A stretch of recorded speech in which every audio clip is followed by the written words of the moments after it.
Chaque soir, le journal de 20 heures égrène, telles les victimes d'une catastrophe naturelle, la liste des licenciements, des fermetures d'usines, des délocalisations. Et derrière ces chiffres, ces noms de boîtes, combien de vies brisées. Mais il n'y a rien de naturel à cela. C'est le résultat de politiques financières de rentabilité qui mènent la France dans le mur. Tout pour la finance, on lâche la bride aux actionnaires, seul le profit compte et on voit le résultat.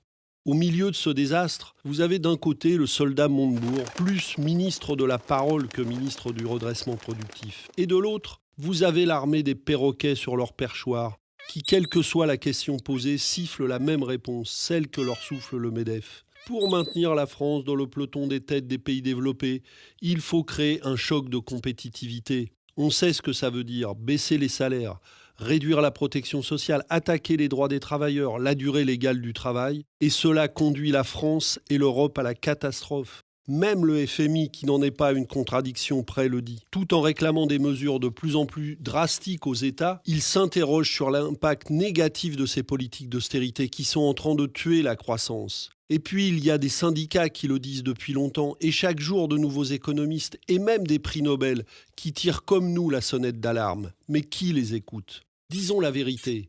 François Hollande ne pourra pas inverser la courbe du chômage d'ici un an en menant une politique qui va créer plusieurs centaines de milliers de chômeurs supplémentaires. Un exemple, alors que les collectivités locales sont le premier investisseur public du pays, on leur coupe les vivres en réduisant les dotations d'État. Résultat, il y aura moins d'investissements, moins de commandes aux entreprises, et notamment aux PME-PMI, et donc des fermetures et des licenciements en perspective. On ne relèvera pas la France si on ne commence pas par le redressement social et productif et si on commence par l'austérité. Il faut s'y prendre autrement. D'abord, pour défendre l'emploi, il faut commencer par soutenir ceux qui se battent dans les entreprises et qui sont parfois poursuivis et harcelés. Et c'est pour ça que le Front de gauche demande l'amnistie et la relaxe pour tous les syndicalistes. Il faut ensuite des mesures d'urgence. Et nos parlementaires proposent de voter une loi pour interdire les licenciements boursiers. Si les députés socialistes et verts le souhaitent, c'est possible. Au-delà de cette urgence, il faut changer les choses en profondeur. Ceux qui ont intérêt à la survie de l'entreprise, à son développement, ceux qui connaissent les métiers, le secteur d'activité, ce sont les salariés, pas les actionnaires. C'est à eux qu'il faut donner beaucoup plus de pouvoir dans l'entreprise. Et puis, il faut faciliter le développement des coopératives, la reprise des entreprises par les salariés quand ils le souhaitent, avec un droit de préemption.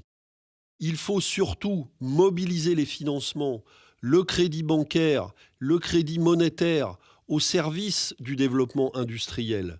Et si c'est nécessaire, il faut aller jusqu'à la nationalisation à condition qu'elle s'accompagne d'une démarche associant les salariés, les usagers, les élus locaux et nationaux. Enfin, il faut éradiquer le chômage et nous proposons la mise en œuvre d'une nouvelle sécurité sociale, de l'emploi et de la formation qui sécurise les parcours de travail en permettant à chacun d'alterner période de travail et de formation sans passer par la case chômage.